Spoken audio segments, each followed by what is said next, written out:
পশ্চিমবঙ্গের শিল্প, স্বাস্থ্য, শিক্ষা, রুচি, সামাজিক ব্যবস্থা তার অধঃপতনের কাহিনী কয়েকটি কথার মধ্যে তুলে ধরবার চেষ্টা করব।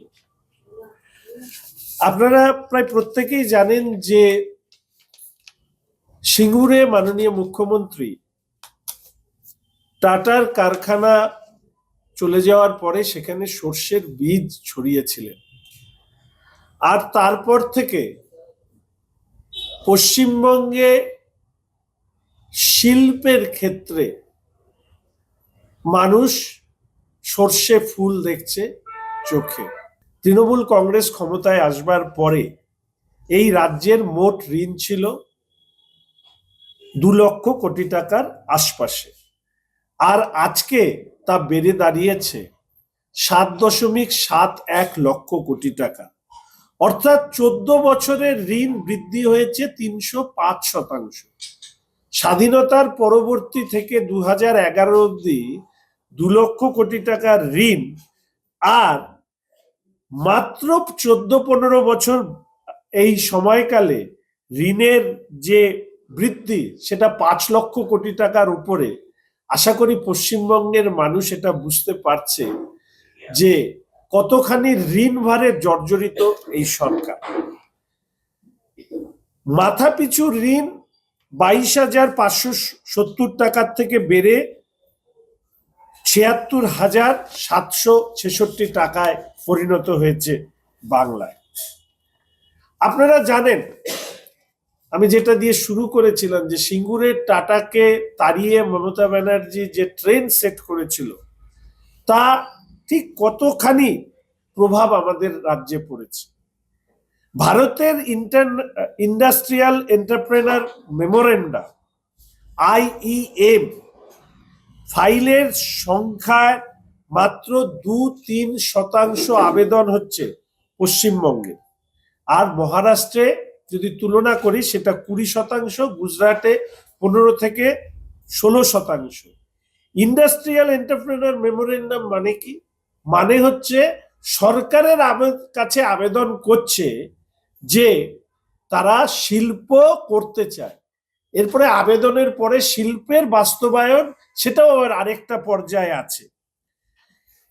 এক্ষেত্রে পশ্চিমবঙ্গের চিত্র অত্যন্ত হতাশাজনক।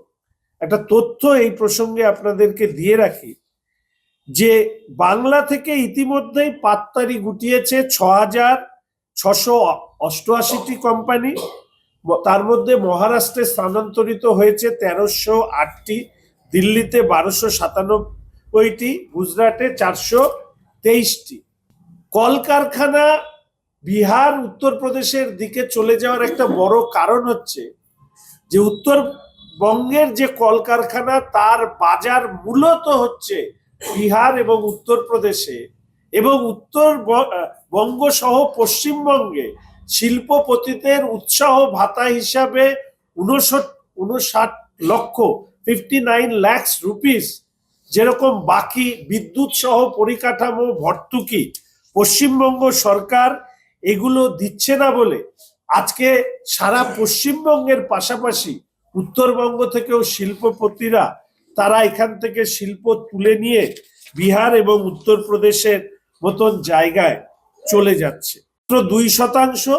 বাংলায় যেখানে এই যে BGBS করে মাননীয় মুখ্যমন্ত্রী কোটি কোটি টাকা খরচ করে, ওখানে মৌ স্বাক্ষর হয় কোটি কোটি টাকার, কিন্তু বাস্তবের চিত্র দেখুন, বাংলায় মাত্র ওই মৌ থেকে 139 জন শিল্পপতি তারা সরকারের কাছে আবেদন করছে শিল্প গড়বার জন্য।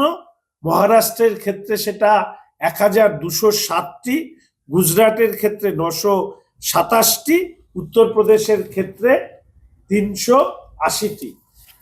ফলে এর থেকে বারবার করে এই যে মিথ্যার ফুলঝুরি কথাটা আমি বলি, অধঃপতনের কাহিনী, এই শব্দগুলো ব্যবহার করি এই সরকার সম্পর্কে বলতে গিয়ে, তা কিন্তু বারবার করে তথ্যের মাধ্যমে আমরা তুলে ধরবার চেষ্টা করেছি। 2024 সালে BGBS এ প্রতিশ্রুতি বিনিয়োগ ছিল 4040 কোটি টাকার, আর 1200টি মৌ স্বাক্ষরিত হয়েছে। 28 লক্ষ কর্মসংস্থান হবে বলে প্রতিশ্রুতি দেওয়া হয়েছিল। ভেবে দেখুন, 1200টি মৌ স্বাক্ষর হয়েছে আর 139টি এই সময়কালে মাত্র আবেদন পড়েছে সরকারের কাছে তারা শিল্প করবে। শিল্পপতিদের সম্মেলনে মিথ্যার ফুলঝুরি বলেন, তাতে হয়তো প্রচার মাধ্যমেরও একটা অংশ বিশ্বাস করেন যে আমাদের রাজ্যে শিল্প হবে।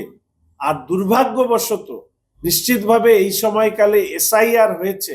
আপনারা যদি তথ্য মিলিয়ে দেখেন তাহলে দেখবেন যে 19 লক্ষ পার্মানেন্টলি শিফটেড হয়েছে বাংলা থেকে, 12 লক্ষ খুঁজে পাওয়া যাচ্ছে না।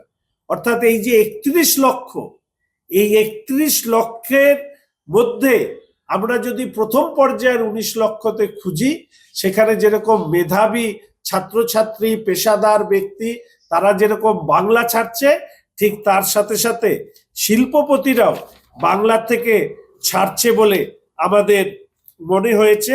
এবং তার তথ্য প্রমাণ করে যে উত্তরবঙ্গ থেকে 11 জন শিল্পপতি তারা এই রাজ্য ছেড়ে চলে গিয়েছে। রাজ্যের সরকার যে ভূমিকা নেওয়া দরকার সেই ভূমিকা নিতে ব্যর্থ হয়েছে। আমাদের রাজ্যের মোট বাজেট, তার কেন্দ্রের দ্বারা যে প্রকল্প এবং অনুদান, সেই সংখ্যাটাই মোট বাজেটের প্রায় 56%।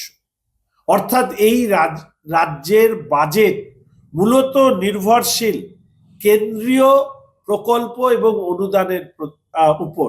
উত্তরবঙ্গের যে জনসংখ্যা রাজ্যের প্রায় 20% কাছাকাছি, কিন্তু দুর্ভাগ্যবশত এখানে চা শিল্প ছাড়া কোনো পরিকাঠামো গড়ে ওঠেনি। এখানে এক প্রকারের শিল্পের মরুভূমিতে পরিণত হয়েছে উত্তরবঙ্গ। এই উত্তরবঙ্গে একসময় জলপাইগুড়ি শহরে, যেখানে প্রায় 150টি চা বাগান বা তার বেশি রয়েছে, 60-এর দশকে প্রায় 70টি চা বাগানের প্রধান দপ্তর ছিল এই জলপাইগুড়ি। গমগম করত এই শহরটি। আজকে এখান থেকে সমস্ত চা বাগানের দপ্তরগুলো স্থানান্তরিত হয়েছে। 1906 জন শিল্পে কাজ করে, সেই জায়গায় উত্তরবঙ্গে এই প্রতি লক্ষে জনসংখ্যায় শিল্পে কাজ করে মাত্র 349 জন।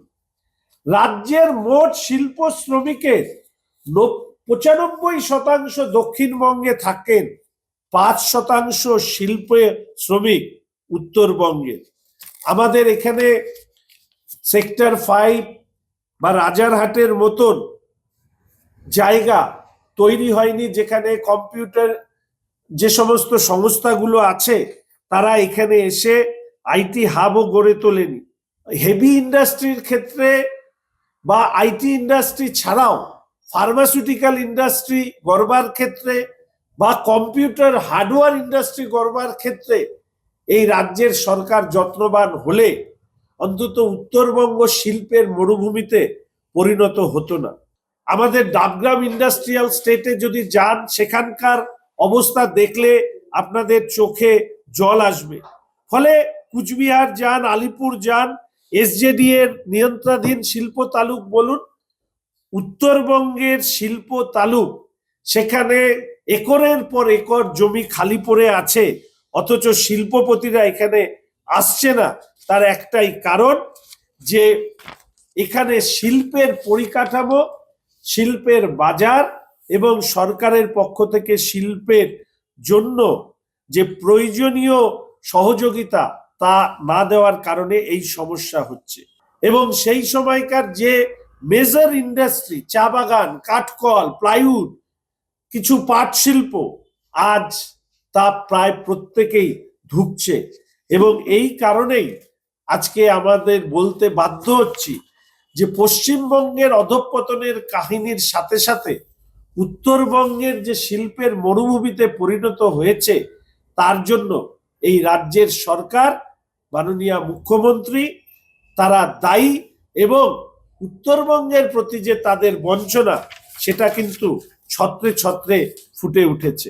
যে শিল্প গড়বার ক্ষেত্রে যে বঞ্চনা, সেই বঞ্চনাও আপনাদের সামনে তুলে ধরবার চেষ্টা করলাম। পাহাড়ের এই শিক্ষকদের চাকরি চলে যাওয়া তার আরেকটি প্রমাণ।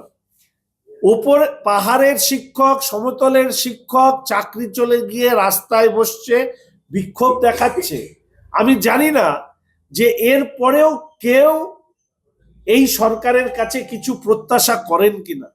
দুর্ভাগ্যবশত শুনলাম নাকি এই শিক্ষক দুর্নীতিতে যুক্ত আছেন তৃণমূল ছাত্র পরিষদের নাকি রাজ্য সভাপতি, তার নামও নাকি এই দুর্নীতিতে যুক্ত আছে। ভাবুন, ছাত্র রাজনীতি করছে, আবার শিক্ষক নিয়োগের পরীক্ষাতে দুর্নীতি করে সেখান থেকে অর্থ উপার্জন করছে। এর থেকে আমি ভালো উদাহরণ কি হতে পারে অধঃপতনের, আমি জানি না। এবং স্টেট এলিজিবিলিটি টেস্ট এটা কারা দেয় না? যারা কলেজে অধ্যাপনার সাথে যুক্ত হবে। পরিচালনায় কে ছিলেন? এখানকার ভারপ্রাপ্ত কি রেজিস্ট্রার, অ্যাক্টিং রেজিস্ট্রার। শুনলে তো আপনারাও অবাক হন। একটা বিশ্ববিদ্যালয়ের ভিসি নেই, রেজিস্ট্রার নেই, ফিনান্স অফিসার নেই, কিচ্ছু নেই। আমাদের উত্তরবঙ্গের গর্বের বিশ্ববিদ্যালয়, এখান থেকেই আমরা পড়াশোনা করে সবাই পাশ করি। উত্তরবঙ্গ বিশ্ববিদ্যালয়ের যদি এই হাল হয়, অন্যান্য জায়গার কি হবে? যে একটা সরকারি ব্যবস্থার মধ্যে একজন চিকিৎসক ছাত্রী শারীরিকভাবে অত্যাচারিত এবং তাকে খুন করা হলো, আর সর্বশেষে লিওনেল মেসিকে সল্টলেক স্টেডিয়ামে নিয়ে আসার পরে যে আধিক্যতা আমরা দেখলাম, বিশেষ করে ক্রীড়ামন্ত্রীর, আমি তো অবাক হয়ে গেলাম। বিধানসভার অভ্যন্তরে তিনি আমাদের নানা ধরনের কিভাবে কথা বলতে হবে সেই নিয়ে জ্ঞান দেন, কিন্তু তার যে চিঠি সেটা যে কেউ লিখতে পারে, কিন্তু অবাক হলাম। প্রথম কথা, ওটা পদত্যাগ পত্র।